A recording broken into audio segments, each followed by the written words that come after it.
En fait, j'ai toujours été passionné par les leaders éthiques. Vous savez, ce genre de personnes charismatiques qui sont capables d'inspirer les autres par leur comportement éthique. Ils œuvrent à rendre le monde meilleur. C'est le genre de personnes, vous voyez, on peut penser à des professeurs, des personnes qu'on a rencontrées dans notre vie. C'est le genre de personnes qui sont dédiées à leur travail. Ils le font avec intégrité, qui s'impliquent, qui aident les autres. Et surtout qui ne cherchent pas, à travers ce travail, juste l'image personnelle, ou juste moi, les intérêts personnels, mais qui cherchent à travers ça la contribution à améliorer le monde, déjà leur propre société, leur propre environnement, mais à rendre le monde meilleur. Ça, c'est ce qui distingue un peu, parce qu'on voit beaucoup de leaders.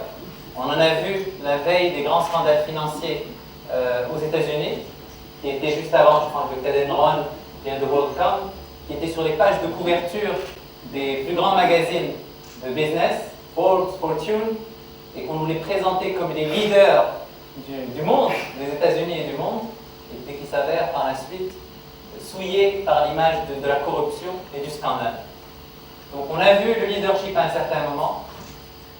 Les recherches en leadership aujourd'hui se sont arrêtées à quelque chose de très important qui est l'éthique.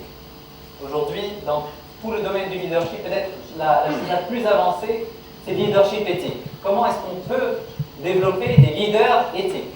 Donc, ceux qui sont capables de mobiliser. Alors, une des définitions les plus concises que j'ai trouvées, qui englobe un peu toutes ces définitions du leadership, cette capacité à mobiliser les gens vers l'objectif. Tout le challenge aujourd'hui, l'actualité, c'est comment former des leaders capables de mobiliser les gens vers des objectifs. On a des objectifs de développement personnel, à l'échelle d'organisation, à l'échelle de pays. On a de grands projets. Mais ces personnes-là devraient être des leaders éthiques. Comment les former et puis les sensibiliser à cette question de l'éthique, de faire ça dans le respect des autres, avec des valeurs, avec des principes universels.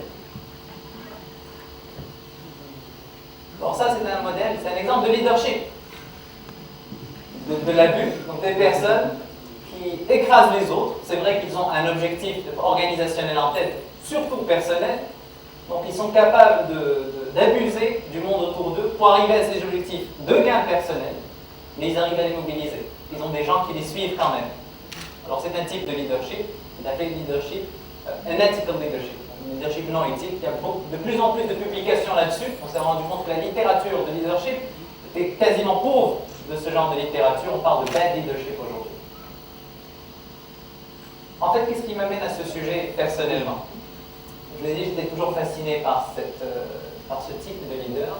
Moi-même, j'ai eu l'occasion de rencontrer tout au long de ma carrière, que ce soit à l'école, à travers des professeurs dédiés qui respectent leurs étudiants, qui les aident à se développer, qui malgré toute la corruption peut-être d'un système, eux continuent de faire leur travail avec leurs principes dédiés, donner de la qualité à ce qu'ils font, donner du temps au monde.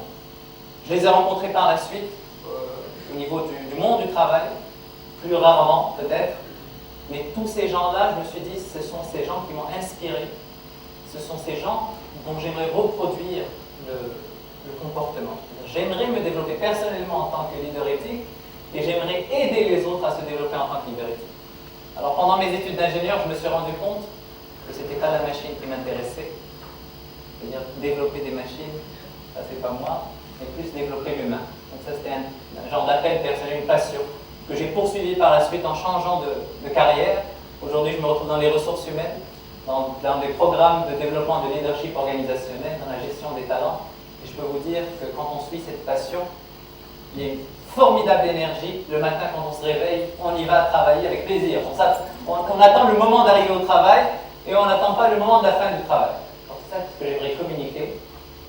Et les résultats que j'aimerais vous présenter ici sont des résultats de recherche de plusieurs années que j'ai effectués avec l'aide de beaucoup qui ont été beaucoup enrichis par des experts internationaux pour déduire comment on fait pour développer ces leaders éthiques au niveau de nos sociétés et de nos organisations.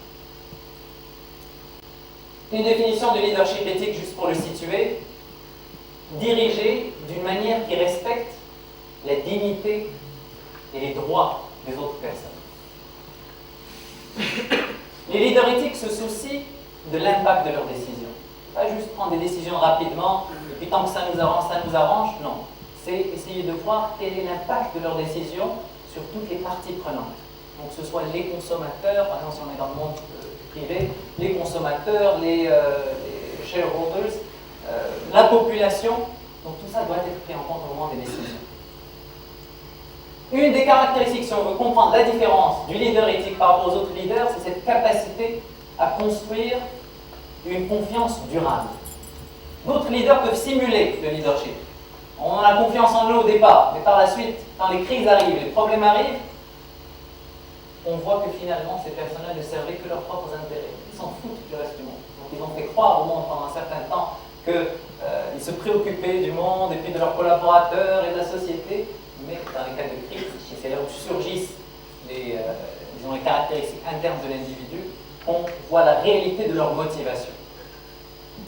Alors avec ces leaders éthiques, alors ces gens-là, ces leaders non éthiques justement, ont une capacité formidable à détruire la confiance. Je vous rappelle que la confiance, dans tout ce système économique dans lequel on vit, c'est la base même, c'est le socle de toutes ces interactions, des transactions qu'on fait. À un moment, quand la confiance est perdue, les acteurs économiques ne veulent plus participer à ce jeu-là. Et tout peut s'écrouler. On le voit dans des sociétés. On n'arrive plus à avoir confiance en personne. Alors tout le monde doute des intentions de chacun. Aujourd'hui, on veut se faire réparer quelque chose à la maison, mais on doit rester surveiller la personne qui répare. On va manger dans un restaurant, on se dit, est-ce qu'il respecte les règles d'hygiène? Et on se tape toutes sortes de maladies. À l'hôpital, la même chose. C'est fondamental. L'exemple de la corruption. On parle de la corruption, de la lutte contre la corruption.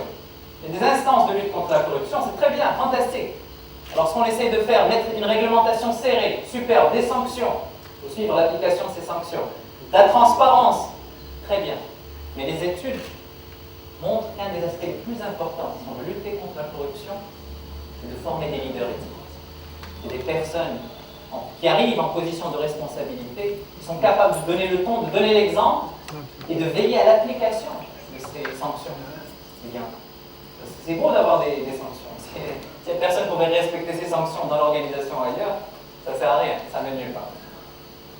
Donc au bout du compte, tout le message ici, de départ, c'est de comprendre que cette histoire de leadership éthique, ça concerne notre santé et notre sécurité.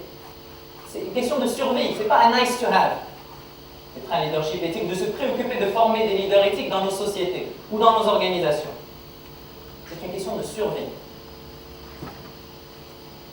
Dans les études de leadership éthique, donc deux professeurs de l'Université de Pennsylvanie, Brown et Trevino, définissent un leader éthique avec deux composantes. Une personne morale, donc tout ce qui concerne la personne, l'éthique de ses relations, etc. Et puis une composante très importante qui est la composante managériale. Comment est-ce que cette personne communique ses valeurs? Comment est-ce qu'elle récompense les bonnes attitudes? Comment est-ce qu'elle discipline les mauvaises attitudes? Alors peut-être, Mère Teresa, vous la connaissez. Sam Chapman, vous ne le connaissez peut-être pas. Alors, c'est un dirigeant d'entreprise aux États-Unis.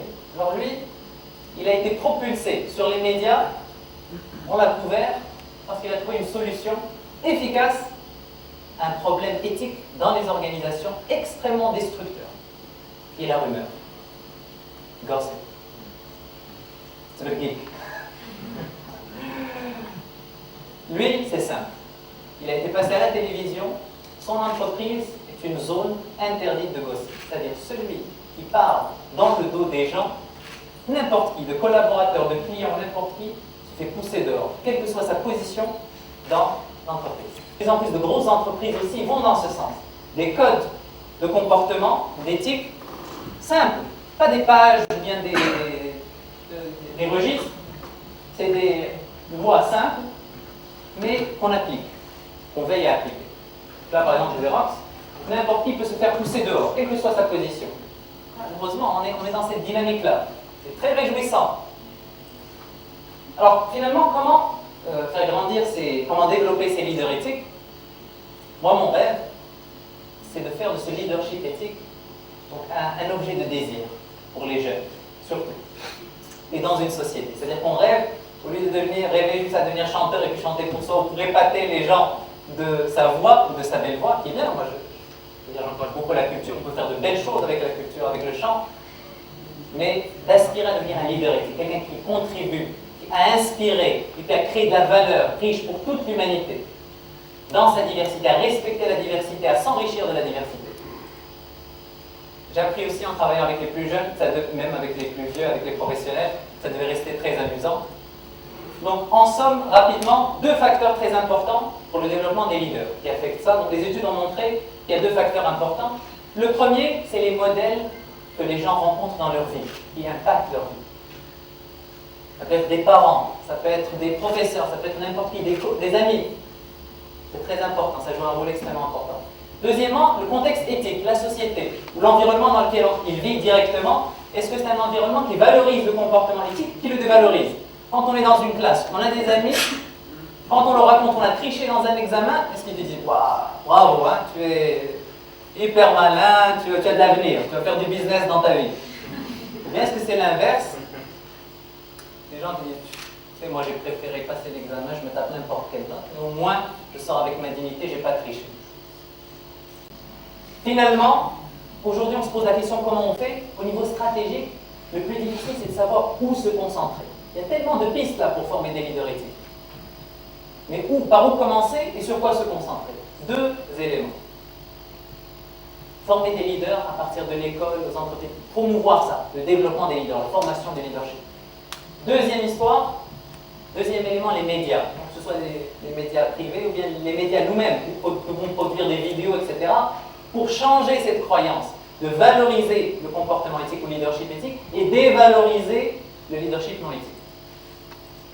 Alors rapidement, une des plus grandes études qui a été faite au monde sur le leadership, 1,5 million de personnes sur les 5 continents qui ont été sondés pour découvrir les 5 caractéristiques que les gens recherchent chez les leaders.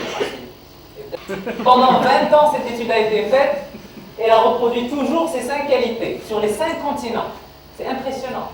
Celle qui est toujours montée numéro 1, c'est l'honnêteté. Les gens recherchent des gens honnêtes, qui font ce qu'ils disent. C'est la première chose, c'est la base de la confiance. Parce que dès que ce lien est rompu, pourquoi on va suivre cette personne? Cette personne est malhonnête et sert juste ses propres intérêts. Deuxième, forward-looking, qui a une vision future. Troisième, inspirant, donc capable d'inspirer les gens. Quatrième, compétent, intelligent.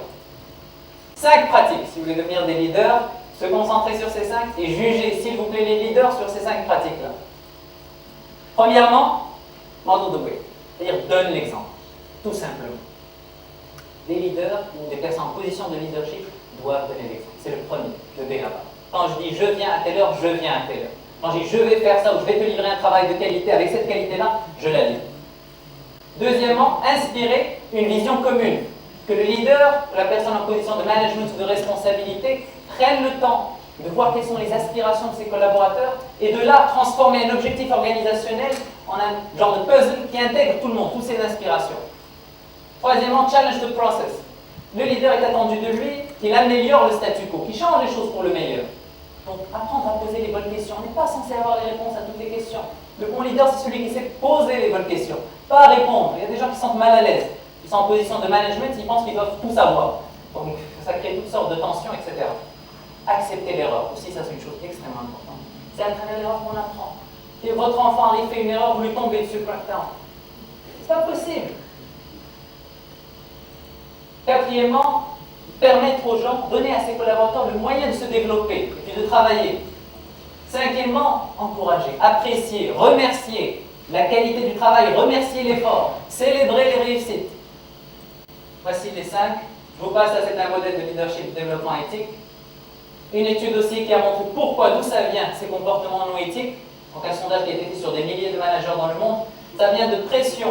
Donc il y a des pressions, on exerce des pressions à atteindre des objectifs non réalistes. On demande aux gens d'atteindre tel objectif, mais sans leur donner les moyens. Ça les pousse à faire des choses non éthiques. Des désirs personnels, égoïstes. Moi, je veux réussir. Ils sont dans un système dans lequel c'est moi. Je dois réussir au-delà de tout le monde. Ils ne sont pas dans un système de contribution à l'humanité.